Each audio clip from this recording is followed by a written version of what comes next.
AIW for refusing to meet my biological mom after in person I signed up for a DNA testing site? I'm a 24M who was adopted when I was 6 years old. I've always felt incredibly lucky because my adoptive parents, who were in their late 20s when they took me in, have been nothing short of amazing. They've loved and supported me as if I were their own flesh and blood, and I've never felt like anything was missing in my life because of being adopted. Growing up, I had very minimal details about my adoption. I know that I was removed from my biological family by social services due to neglect and abuse, but I don't remember anything about my life before I was adopted. It's not something I've dwelled on much because I've never felt like I needed those missing pieces to feel complete or valued. Recently, out of simple curiosity, I decided to sign up for one of those at-home DNA testing kits. I wasn't looking for a reunion or any deep connection. I just wanted to know more about my genetic history, like why I was removed from my biological family, and if there were any medical issues I should be aware of. Honestly, I didn't expect to find anyone closely related to me, so it felt like a low-stakes way to get some answers. About 8 weeks after sending off the kit, I finally remembered to check the results, and to my surprise, I matched with my biological mother, BM. She had sent me a message saying she was overjoyed that I had done the test and that she desperately wanted to reconnect with me and the rest of my biological family. She mentioned that she's thought of me every day, that I was always loved, and even that I have a biological little brother who is very excited to meet me, something I didn't even know. Her message was really emotional and, to be honest, overwhelming. To me, she's a complete stranger, and reading those words didn't stir anything in me other than discomfort. I spent a lot of time crafting a thoughtful response to BM, explaining that while I appreciated her message, I wasn't interested in forming a relationship with her or any of my biological family. I made it clear that my reason for doing the DNA test was purely informational. I wanted to understand my past, maybe get some medical history, and learn why I was removed, but that was it. I apologized if my actions gave her the wrong impression. BM read my message and replied, saying that she'd be willing to give me all the information I wanted, but only if I agreed to meet her at a cafe to discuss our relationship further. I refused, telling her that I wasn't comfortable with a face-to-face meeting. I offered a phone call as a compromise but emphasized that I just wanted the information and then for both of us to move on with our lives. She outright refused to provide any information unless I agreed to meet with her in person and discuss our relationship. I talked to my best friend about this, and she sided with BM, saying that I was being unfair. She argued that by signing up for the DNA site, I had essentially opened the door to this kind of situation and that refusing to meet with BM now is like playing mind games and leading them on. So, AITA for not wanting a relationship with my biological mom after I signed up for the DNA testing site? Update. Hey, everyone. It's been about 9 days since I last posted, and I thought it was time for an update. I really want to thank everyone who took the time to comment and offer advice. I've read through everything, and it's been both helpful and eye-opening. So, after all the advice and some serious thinking, I decided to talk to my biological mom again, hoping that maybe if I explained myself better, she'd understand where I was coming from. Unfortunately, things went downhill fast. Instead of trying to meet me halfway, she just got more manipulative, insisting that I was being selfish for not wanting to meet her in person. She refused to give me any information unless I agreed to her terms, which was a hard no from me. I've come to realize that I was pretty naive to think that my biological family might be decent people after everything. I mean, I was removed from their care for a reason, but I guess a part of me wanted to believe that people can change. Looking back, I feel kind of dumb for even starting this whole journey.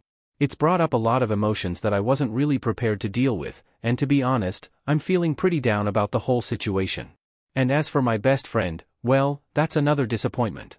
She didn't just side with my biological mom initially, she's been unsupportive throughout this whole mess. Even after I told her about the latest conversation, she couldn't really understand why I was so upset. She kept saying that I should just give them a chance and not be so harsh. It's like she doesn't get how hard this is for me, and I'm starting to feel like she never really did. It's tough because I've always considered her one of my closest friends, but right now, I'm not sure she's someone I can rely on. After all this, I decided to sit down with my adoptive parents and talk everything over with them. I hadn't really opened up to them about how deep this was affecting me, but they were amazing, as always. They were upset when they heard how my biological mom was acting, and they reassured me that none of this is my fault. They reminded me that there's a reason I was removed from that situation, and it's not on me to fix it or make things right with people who've clearly not changed. Talking with them made me realize just how lucky I am to have them. They've been there for me every step of the way, and they made it clear that whatever happens, they're my real family, the ones who've loved and supported me no matter what. It's hard not to feel down after everything that's happened, but having them in my corner makes it a bit easier to cope. Honestly, I regret even starting this whole DNA journey. It's brought up more pain than I expected, and I can't help but wish I'd just left the past where it belongs.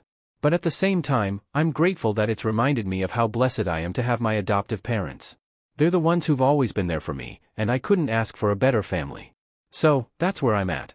I'm going to focus on the people who truly care about me and let go of the rest. It's not easy, but I know I'm on the right path.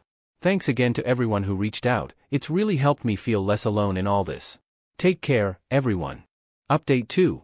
Hey everyone, I've been thinking a lot about my family today, especially after everything that's been going on lately. It got me reminiscing about some of the best moments I've had with them, and there's one memory that stands out, something from when I was still a kid that I'll never forget. I must have been about 8 years old, just a couple of years after I was adopted.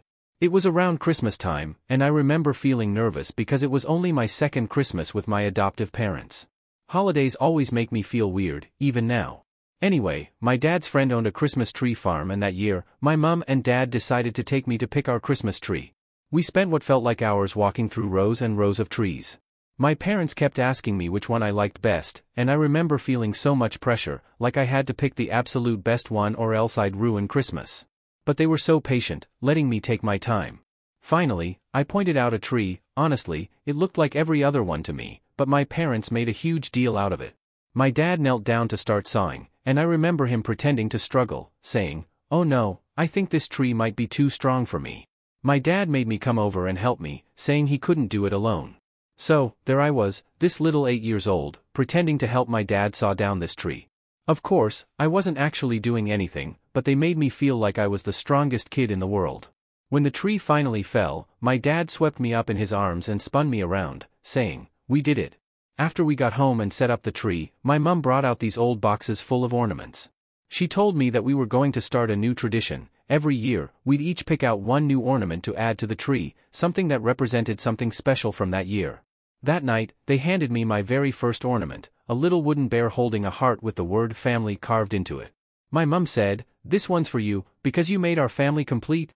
I remember holding that ornament, feeling this huge wave of love and belonging that I'd never really felt before.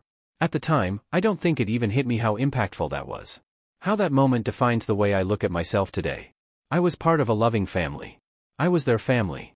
Every Christmas after that, we'd pull out that little wooden bear and hang it up first. It became our tradition. The reason I've been thinking about this memory today is because it's a reminder of how lucky I am to have the parents I do. They didn't just give me a home, they gave me a sense of belonging, and they gave me love. Even with everything that's been going on, I know that I've got something really special, and I wouldn't trade it for anything. Anyway, thanks for letting me share this. I just needed to remind myself how amazing my family is, and I hope it brings a smile to your face like it does to mine.